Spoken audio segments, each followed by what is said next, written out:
So, I've unfortunately lost Mark, which is entirely my fault. So I will introduce the next session. So we are now going into our session on collections, and our first speakers are Richard Palmer and Zoe Hollingworth, who can introduce themselves, I think. Let's bring them on. Good morning. Oh. Lots of warning for you there. Are you ready? Am I on as well, Sarah? I'm not to the next. You are both here. You're not meant to be here. I'm so sorry. I hope you're all impressed. I haven't had my coffee this morning. Right, now we have the right people, yes? Yes. I'm going to go away quietly and make my coffee. Here's Good your luck finding Mark. Goodbye. Right, I'll start. So I'm Richard, and I'm going to talk about the prototype application I built to try and look at collections data quality. Then Zoe will respond on how this prototype might be put more into production use in the museum. So, to start with, a very brief explanation of collections data and how we're using that term. It concerns all the information a museum holds about the objects in its collection. As an example, you can see here on the right an object showing poor old Sisyphus. On the left is the collections data we hold about the object, with various fields for different aspects of information, such as the maker, the place it was made, a description, and so on. For the V&A collections, there are over 1 million pages on the collection site describing all the objects in the collection. So what if you want to see it all in some visualization for analysis of some sort? The desire to see the state of the collection from some bird's eye view is common, especially within the museum, to get a sense of the state of the collection data and to help show changes to it as cataloguing work continues. But it's hard to see 1 million records. You can page through it, 50 at a time on our site, but that's not really showing you it's in total. An alternative view on the right groups them up into squares of 10,000 object records, but that's just a count of how many are catalogued, and it doesn't give any visible detail as to variation depending on the level of cataloguing or showing improvement as richer cataloguing work is carried out. That brings up the question, why isn't everything fully catalogued? The quick answer is resourcing and prioritization of work. But the scale of the challenge becomes clearer when you consider that with around 70 fields per record, that's 90 million different fields to potentially populate. So for the bird's eye view what we really want to find is some way not to see 1 million records, but 90 million fields. Luckily, a partial solution to this challenge exists in the excellent tool developed by Peter Corelli, which can be configured to run against any museum or library collections data and generate various metrics which can be visualized to show overviews, patterns in data, and areas to investigate to help improve data quality. So I'm now going to speed through some of the visualizations of the V&A data I generated for the prototype, starting here with an example showing for different sets of fields in our object records, how complete the objects are for different collecting departments. So you can see here that for different aspects of fields, there are different percentages and different numbers of objects that have that level of completeness. And here's a diagram showing the change in those measurements over a month. So whether objects have had more fields added or fields removed or changed in some way. Next, a more complex measurement, which tries to identify missing entities from records based on other textual information that exists in the record. So giving suggestions on how records can be improved in data quality. And 2 more examples of different areas to improve data quality.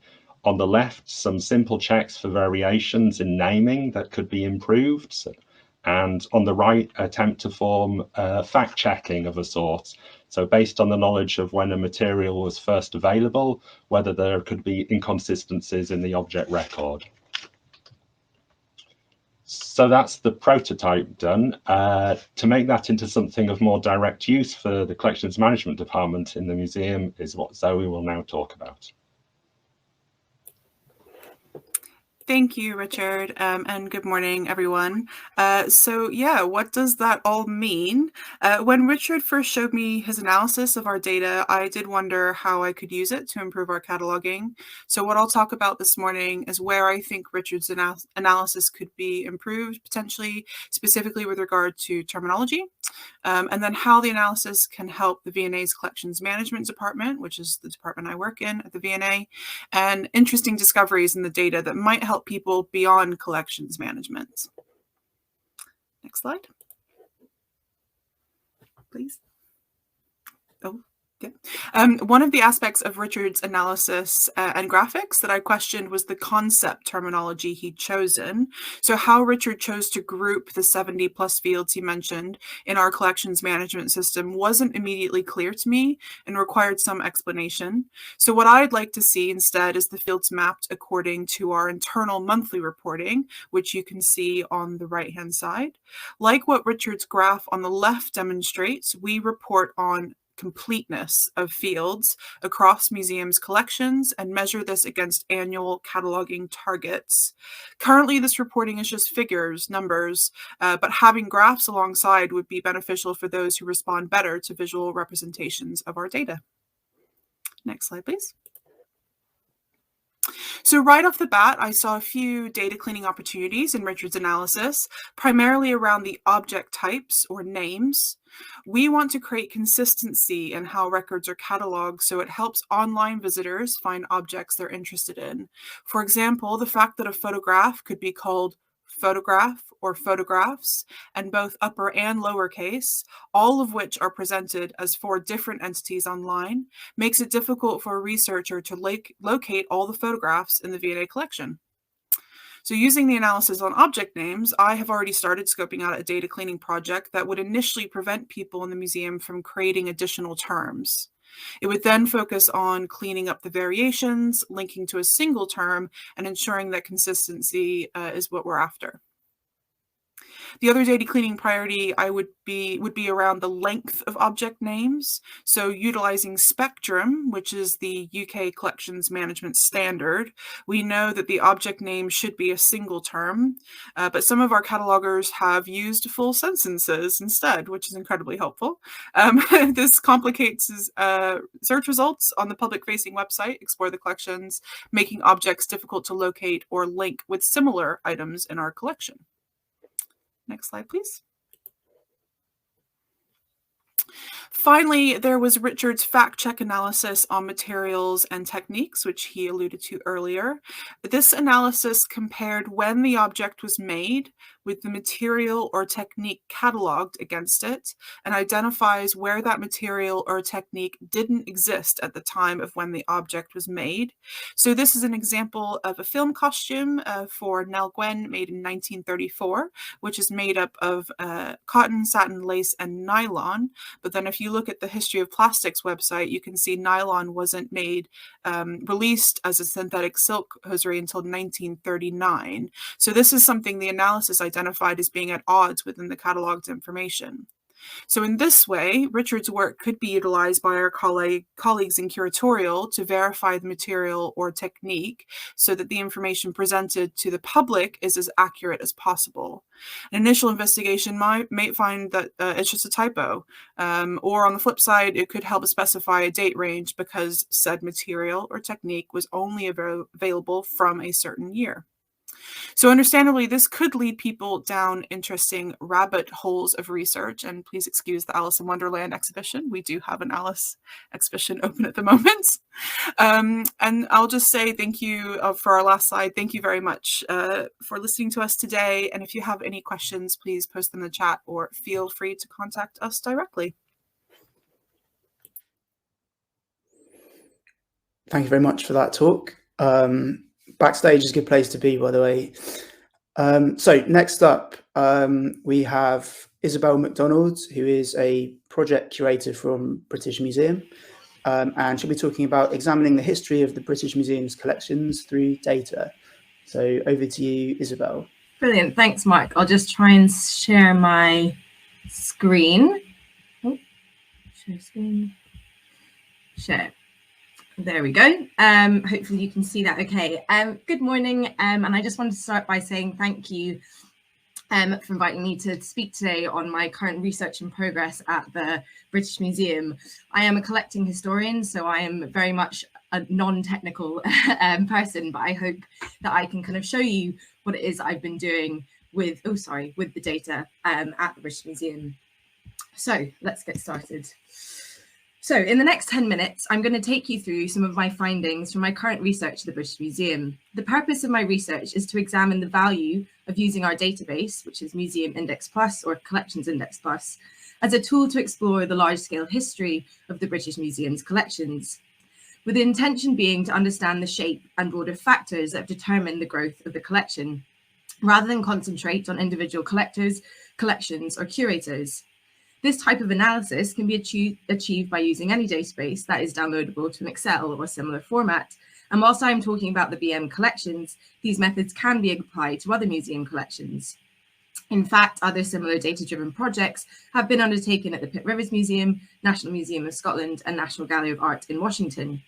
Today, I will highlight the opportunity that the data presents to read across time, departments, and material, whilst reflecting on its pitfalls and the absences within it.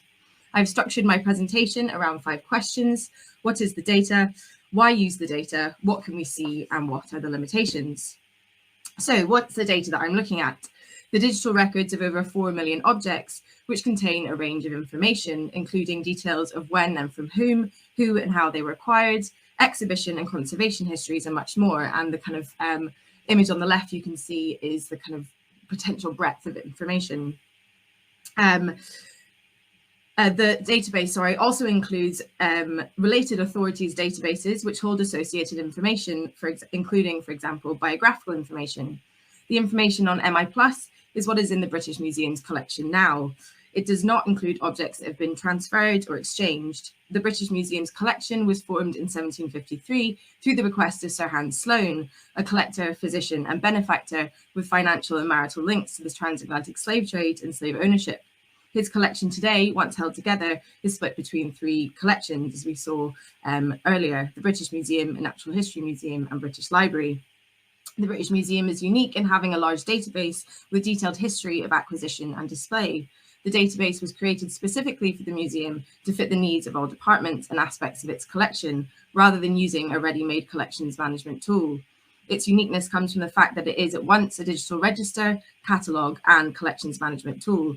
And it goes without saying that my research is really indebted to the work that's been put into and continues to be put into this vast source. I've just noted how the British Museum's collection was born out of the bequest of Sir Hans Sloane, who we can see on the slide. Traditional histories of collections focus on such individuals, those who created or donated collections, or those whose collections have been considered key within the museum's history. However, if we take Sloane as an example, his collection within the British Museum accounts for just 0.3% of the digitally registered collections. He is one of almost 38,500 known individuals and organisations who, through individual objects or collections of thousands of objects, have shaped the British Museum's collection over the past 266 years. These are the sources that we know about, and we cannot forget here that there are individuals whose involvement is not included in these historical records. In their recently published article on absence in the early modern catalogue, Alexander Achorja-Baird and Julianne Nyhan considered just this, and through the markup of 2 of Sloane's catalogues, found as many as 3,000 people, noting how, and I quote, "This quantitative approach attests a discrepancy of people and places in colonial and imperial contexts, and hints at just how many persons are absent from Sloane's network. If Sloane, just one of the British Museum's known sources of acquisitions, has at the minimum a network of 3,000 people through whom he created his collection, the figure 38,500 is only the tip of the iceberg for the British Museum. My research endeavours to start with this immediate network of acquisition sources, around 30% of which are associated with just one object record on the database. By looking at these sources, as well as those who gave thousands, like Sloane, we can include more actors in the complex tapestry that is the history of the British Museum's collection. The visualization on the slide shows, sorry, I moved my mouse, and the number of objects acquired by the British Museum within each decade. According to the database, 3,877,000 objects from the current collection were acquired within this 266-year period. Why is this numerical extraction of data valuable? The patterns presented by the collection's data within this visualization allow us to view the collection's history as a whole, a significant achievement for a collection of this size. The factors behind these broad patterns of the growth of the collection are complex, and this way of presenting the history of acquisitions can provide a starting point for further analyses. Due to time restrictions, I can't walk you through all of the trends in this graph, and what I want to concentrate on this morning is a spike we can see at the end of the 20th century, as this has raised questions regarding the history of documentation and the reliability of data, as well as revealing new insights into the museum's collection. So when I first made this graph, this spike was one that came as a surprise. From the 1960s, we begin to see a rise in acquisitions, reaching a peak in the 1980s, where we see more than 1 million objects entering the museum's collection. My initial thought was, why is there this surge? The museum's ethnographic collections were growing at this time, due in part to access to more space with the move in 1970 to Burlington Gardens and the Museum of Mankind. However, whilst we see the evidence of this growth in the data, the numbers did not quite add up. Was this perhaps a skew in the data? The digitization of collections began in the late 1970s, and in the 1980s, there was a drive to register a backlog of unregistered material. This spike might then represent a backlog of registrations that were being cleared for a new CMS system. However, the data was gathered through a search by acquisition dates, not registration numbers or dates. Concentrating on the spike in the 1980s can help us to begin to answer such questions. If we look at the breakdown of the decade by year, we can get a more nuanced view. 1985 stands out as the year in which most objects are recorded as being acquired, with just over 300,000 objects holding an acquisition date for this year. Of the objects in this year, 98% are listed as being held within the Department of Britain, Europe and Prehistory. Indeed, if we break down the decade by department, we can see that objects within BEP account for the majority of records holding acquisition dates within the whole 10-year period. So they have about 81% in comparison to coins and medals at 9% or the Department of Asia at 2%. Considering these statistics, I started to think about factors that might have influenced the surge in acquisitions. If we look to the wider disciplinary context in the 1960s in Britain, there was the foundation of rescue or salvage archaeology as a result of development in the 1960s and 1970s, particularly due to motorway construction and urban regeneration. This type of archaeology saw an increase in the number and size of archaeological excavations, from which much material entered the museum's collections, including the British Museum. Looking more closely at the data related to the period 1960 to 1990, 70% of objects added to the museum's collections were from archaeological excavations in Britain. As well as salvage material, in the mid-1970s, the museum was first permitted to use a purchase grant towards archaeological excavations, and the Department of Prehistoric and Romano-British Antiquities and Medieval and Later Antiquities, both of which now are the Department of Britain, Europe and Prehistory, were the first allowed to undertake these excavations. So there was a drive to acquire this type of material. This was not the only driving force behind acquisitions at this time, of course, but it was a significant one. Indeed, the rate of collecting within this area in the late 20th century has meant that overall, objects from British archaeological excavations make up about 1/3 of the British Museum's digitally registered collection on the database. As a way of concluding, I wanted to highlight some of the limitations of using this collection's data that highlight the importance of using this data critically.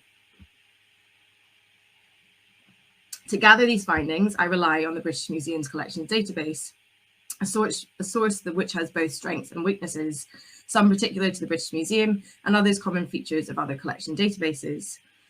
We have to remember that all of the data has been added to the database by a human and thus can never be wholly objective. It's imperative to read the information held on any collections database critically. These are not neutral sources, as we know, and must be examined as such. Western Museum's record collections derive from 18th century European methods of classifying the natural and man-made world, meaning that the underlying structures are Eurocentric in their approach. In the case of the British Museum, as I said, the digital registration began in the late 1970s, with the transcription of catalogue cards and registers written years, decades, and even centuries before. As such, entries can hold historical bias, offensive and harmful language, and privileged colonial or imperial perspectives.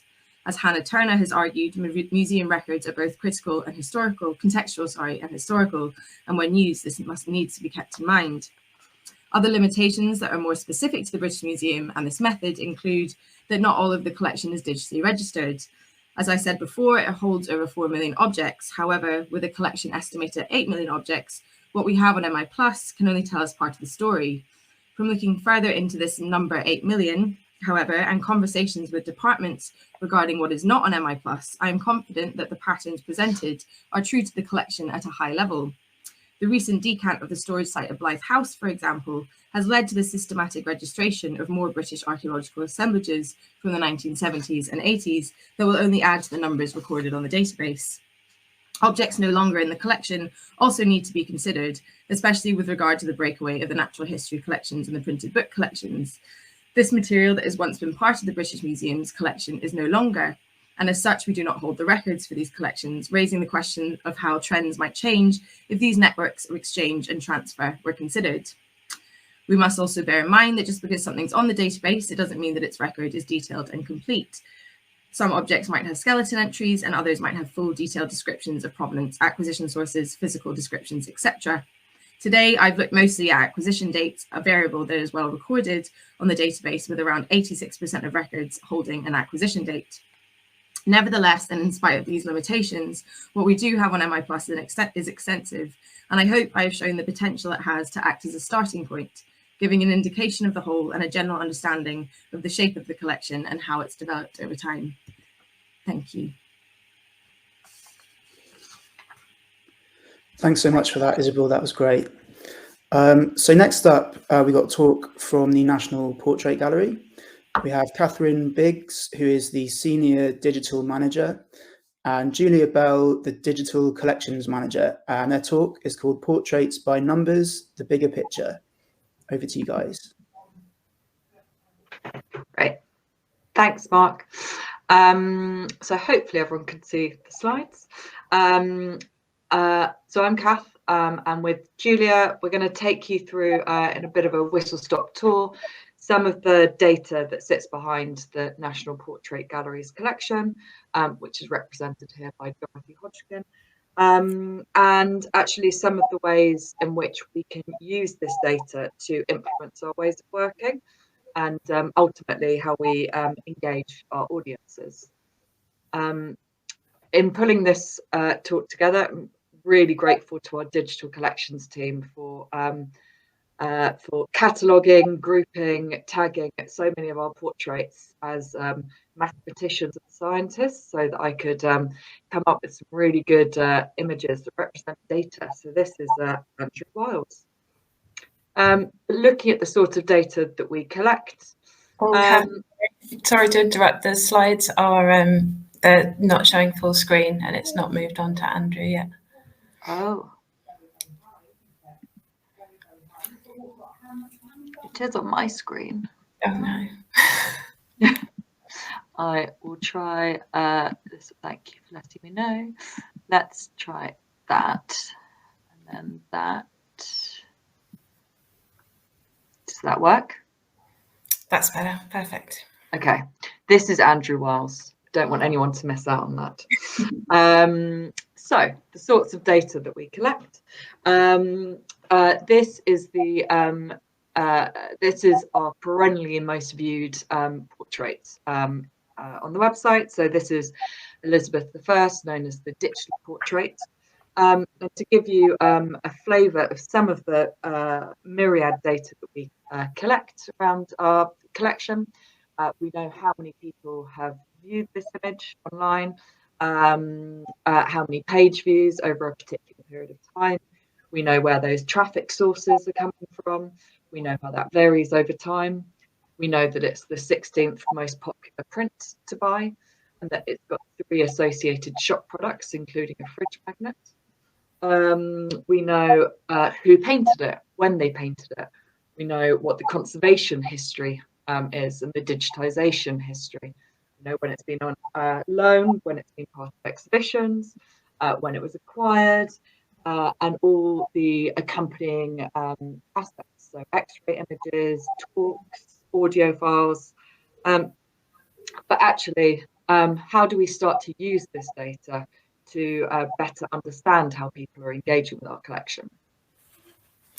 So we have lots of indicators for which portraits are most popular with various audiences in the long term, such as the ones with the most page views, the ones with the most likes on their webpage, or which ones have most often been requested for loan, like Sam Taylorwood's video of David Beckham sleeping there, which has been requested 53 times, even though we only acquired it in 2004.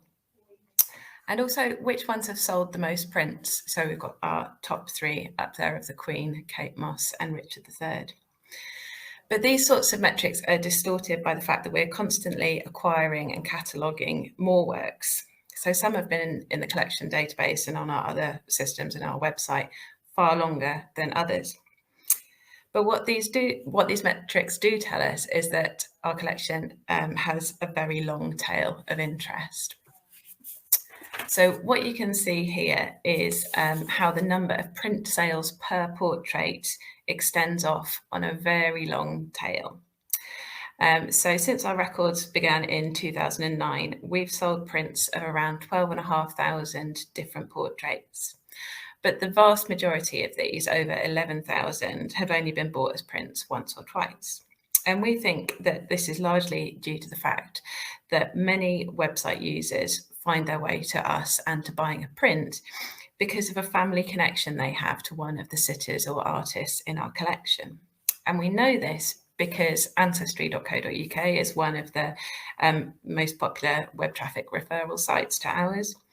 We know it because website users frequently contact us via our Tell Us More form on the webpage for each portrait and each sitter and artist, and they mention their family connections there. And we can also see that the customers buying prints often have the same surname as the sitter or artist of the portrait.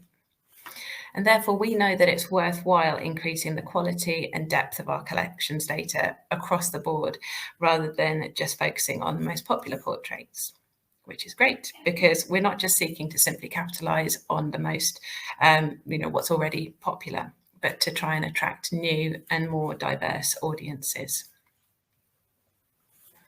Okay.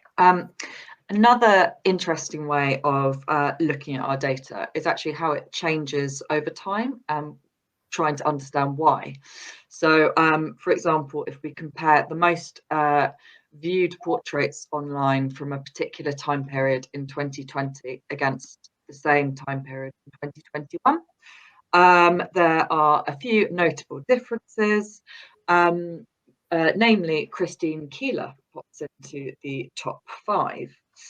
And so what we then try and do is understand actually what has driven this increase in page views, looking at whether there are specific dates, which here you can see the spike is really limited to a particular time period.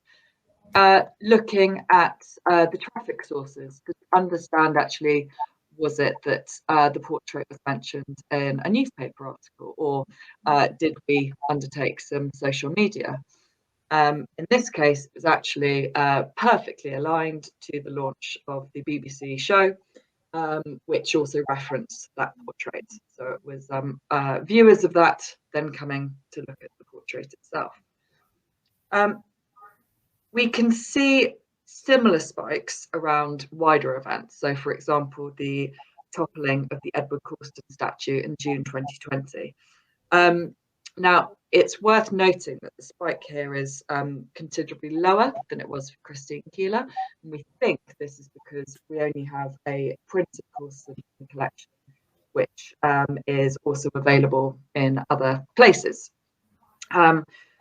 We also, in the wake of this event, realised we didn't have a biography of Colston on our website, and audience research that we undertook with One Further at the start of this year showed how much people want to find out more information about our sitters, our portraits, the artists when they visit the website. And so that was very much a priority to create a biography of Colston so people could actually find out more when they visited. We then cross-referenced our collection with other enslavers who were in the news, but also looking at the legacy of British slavery database, which is managed by UCL, to ensure that people listed there had information listed on our site as well, so that anyone wanting to find out more could use our site to be able to. And a few other ways in which we can ensure that we're aware of and respond to real world events are by regularly checking obituaries in the newspapers in order to update our systems with death dates and other information that we don't already hold about deceased sitters and artists. And then we can encourage traffic to our website by adding a link from that person's Wikipedia page to our person page for them. We can also look for recurring trends in the freedom of information requests that we receive, such as a repeated focus on the gender balance or ethnic diversity of our sitters and artists. And then we can ensure that we're recording the types of information that people are interested in and address it if it reveals problems. And similarly, we can notice trends in the questions and comments that we receive via social media or via the Tell Us More form that I mentioned earlier. And that helps us to prioritise which areas of collection content and information need most urgent attention. So we can't see into the future, but we can follow changing trends and use data to make assumptions. So we can use our collections data to find out which people are linked to areas of current national and international interest, such as the climate crisis, Black Lives Matter, and colonialism. And we can see what crossover our collection has with forthcoming predictable events, such as elections, major TV and film releases, sporting events, exhibitions at other galleries, annual markers like Black History Month, Pride, religious festivals, and so on, so that we can take action in advance to review and enhance the information we have on those people and their portraits. We can even be ghoulish and look at which of our living sitters are the oldest to ensure their information is as complete and up to date as possible, just in case they suddenly join that list of obituaries. And to ensure that we continue to adapt and remain relevant to wider events, one of our key focuses is on increasing diversity. So we've done this by adapting our acquisitions policy and commissioning works that address underrepresentation, but have also changed our digitisation strategy to prioritise and make available images of more diverse sitters or works by more diverse artists. And that in turn helps us tell and illustrate wider stories on our website and other channels. Right, a recurring theme throughout this conference so far has been around resource, and certainly in writing this talk, Julia and I decided we would love to have someone dedicated to analysing all of this data. There's so much more we could be doing to respond to the changing world around us. And really, while you can see the changing physical gallery happening over hundreds of years, our data shows how rapidly the world around us is changing. And while museums and galleries are in a really great position to be able to reflect that and provide a source of trust, it's a huge challenge for us to be able to keep up with those changes based on our resource limitations. But we think that data can help us to prioritise and to start to work more proactively rather than just responsively. And your final bonus slide is it's a prize task. I haven't decided what the prize is yet, but this image was one of our most viewed in October 2021, and I do not know why. We have looked into it, possibly something to do with Halloween, but if anyone has an idea or can find out the answer, please do let us know. Thanks.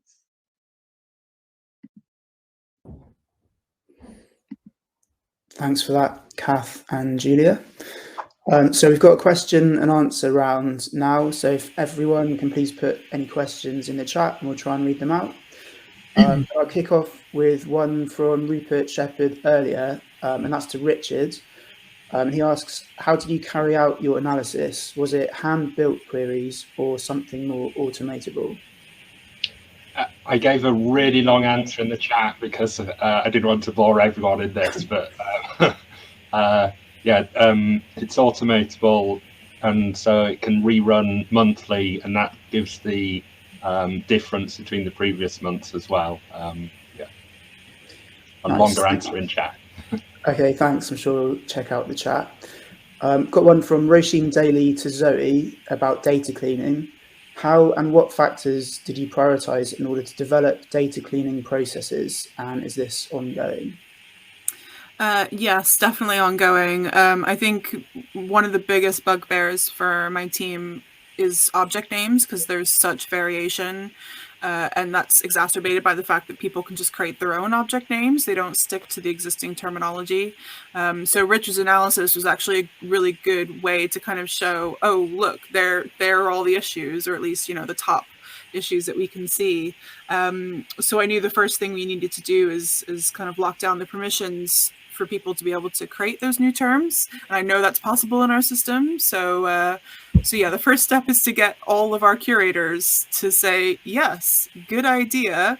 But it's a way of selling it to them, kind of how I explained, where it's, you know, we want to make our collections as accessible as possible to online. And if you have all these variations, people can't find those things online. So yeah, so that's kind of the starting point of it. It is very early days though.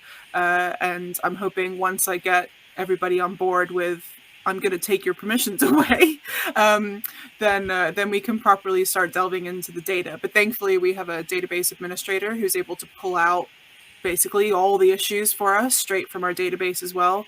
So we can start with, again, using Richard's analysis and our database administrator, we can start tackling those first. But yes, as ever, ongoing. Great, thank you. Question from George at Bristol Museum. So George has worked on the Colston statue online exhibition and how to analyse the data as a result of that. It has pretty huge numbers. So he's proposed, it's encouraged him to propose content for Black history of mainly positive content, but how can we encourage stakeholders to use the data and take it more seriously? So it's about sharing data about engagement with exhibitions and collections. And that's for anyone.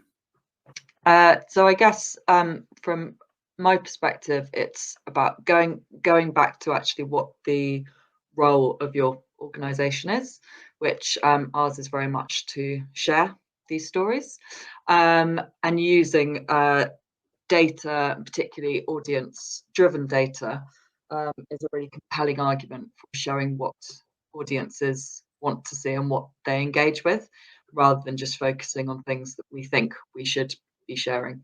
I think also it's trying to adopt that mentality of experimentation, that, you know, we have this data, we therefore think we should do this, but that's not going to be the end of it. We will then continue to look at the data, we will evolve, we can try a different route. So it's it's just encouraging people to use that data as a starting point and also as a way of just learning as you go along. Thanks, Kath. I've got a general question for anyone, really. And the question is, where object descriptions and anything is appearing online, does search engine optimization factor in terms of training for the people that are writing those descriptions?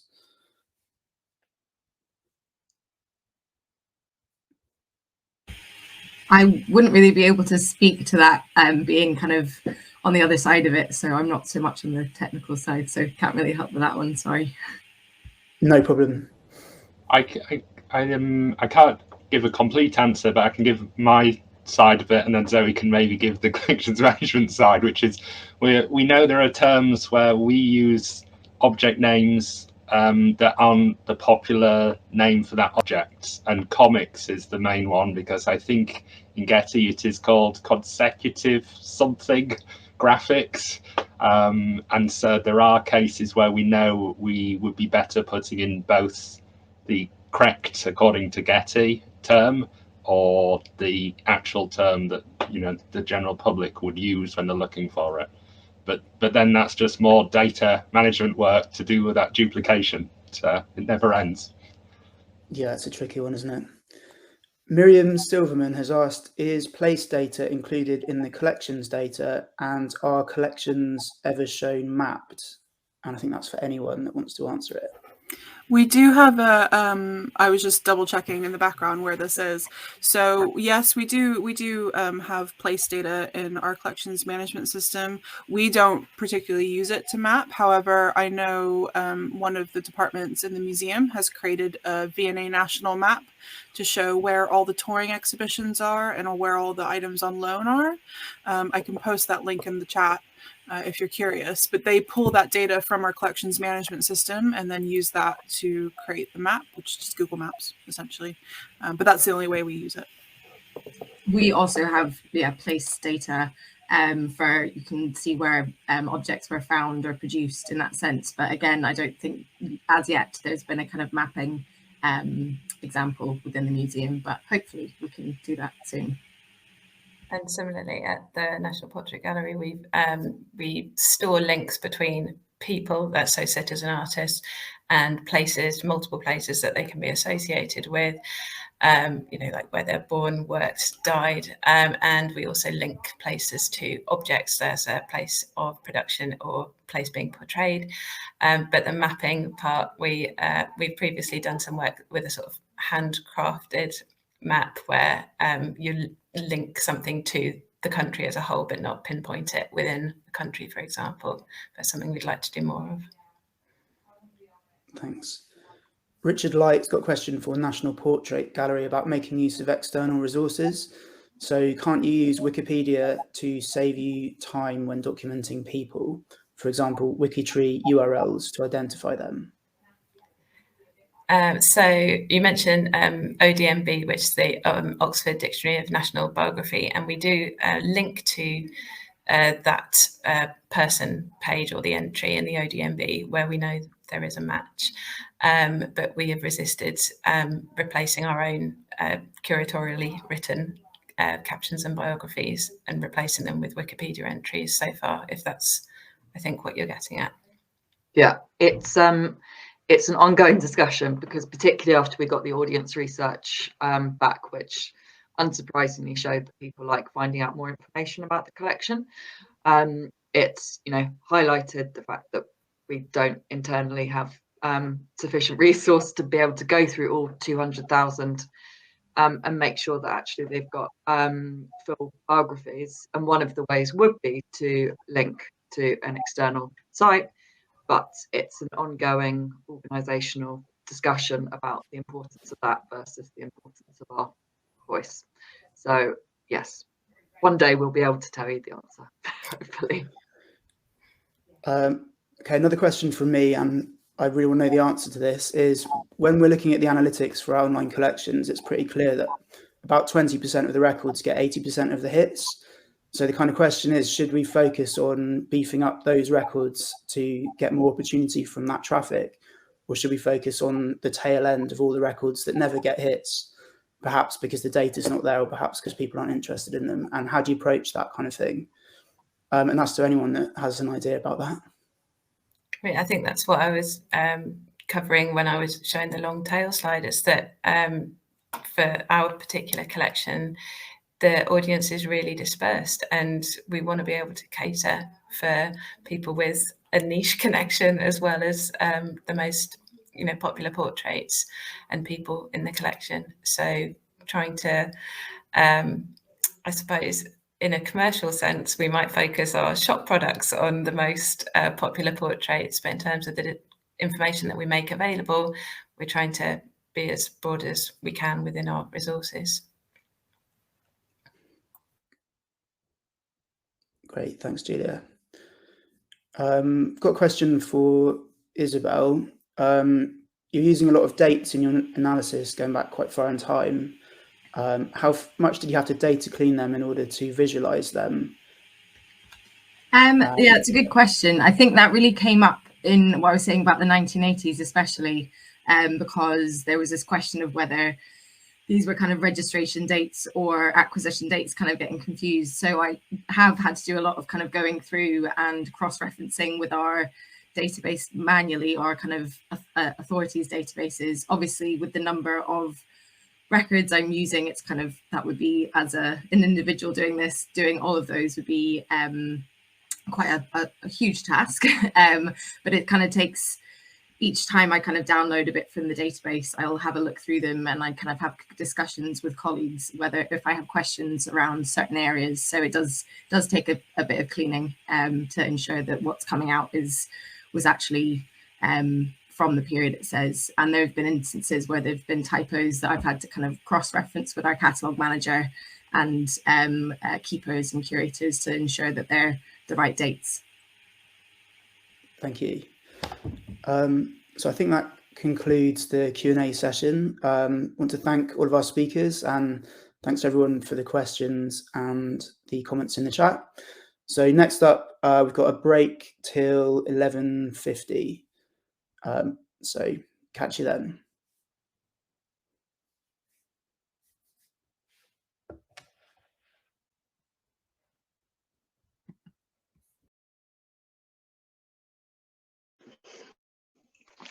That's right. We have now a break until, well, we technically have a break until 12:20. However, the AGM is at 11:50, and I will think you'll find it extremely exciting. That will appear in sessions rather than on the stage. So if you'd like to join us for the AGM and find out what we've been up to, and inquire about joining the committee if you're keen for that, you will find us there. The queue for cake and the queue for coffee will be open as before. The queue for cake is audiovisual and text for chatting to people, and the queue for coffee is text only. The networking chat roulette function will still be open, so you can do that as well, or you can just go have a sandwich. In any case, we will see you back on the stage at 12:20. See you then.